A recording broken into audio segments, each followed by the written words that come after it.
In Acts chapter 4, there is a whole lot of shaking going on.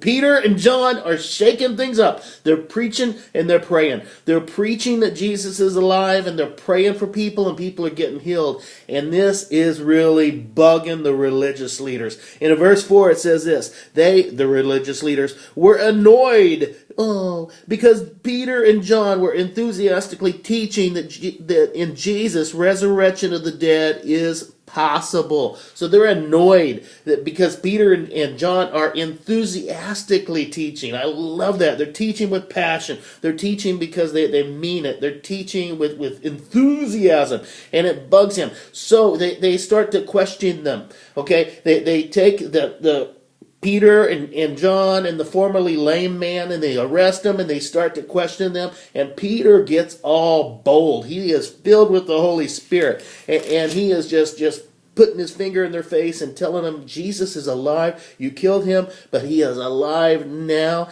And they don't know what to do. The religious leaders don't know what to do. And they look at them. In verse 13 it says this: now the leaders were surprised and confused. They looked at Peter and John, and they realized that they were typical peasants, uneducated, utterly ordinary fellows with extraordinary confidence. The leaders recognized them as companions of Jesus. Boom! There it is. It's not about what you know. It's about who you know. And if you know Jesus, you can jump out there in extraordinary confidence. It's not about all the learning. It's about the knowing. And it's about knowing Jesus. So the religious leaders don't know what to do with these guys. So they just kind of slap them on the hand, and they tell them, don't do it on anymore. Don't just go out there and just shut up. Don't tell anybody about Jesus. Just keep it to yourself. Okay, and we won't bug you. You don't bug us. But in verse 20, Peter says this: but one thing we can tell you, we cannot possibly restrain ourselves from speaking about what we have seen and heard with our own eyes and ears.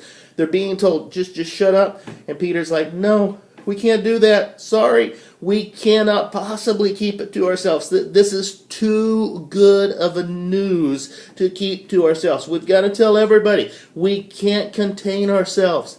So they go to their friends. They get out of jail. They go to their friends, and they pray this incredible prayer that shakes things up. Verse 29 and 30 says this: they are praying, grant us, your servants, the courageous confidence we need to go ahead and proclaim your message, while you reach out your hand to heal people, enabling us to perform signs and wonders through the name of your holy servant Jesus. I love that.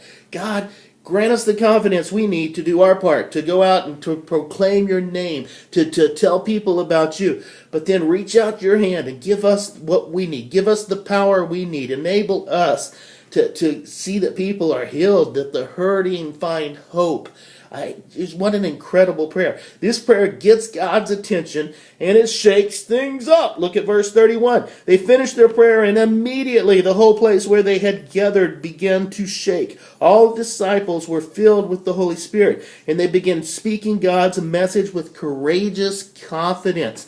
God shakes things up. He changes everything, and he changes everyone. If you look in this, this is a brand new Peter who's standing before the religious leaders and just putting his finger in their face and saying, hey, Jesus is alive. Because not too much earlier than this was the same guy who denied Jesus 3 times. He was ashamed and afraid to be associated with Jesus.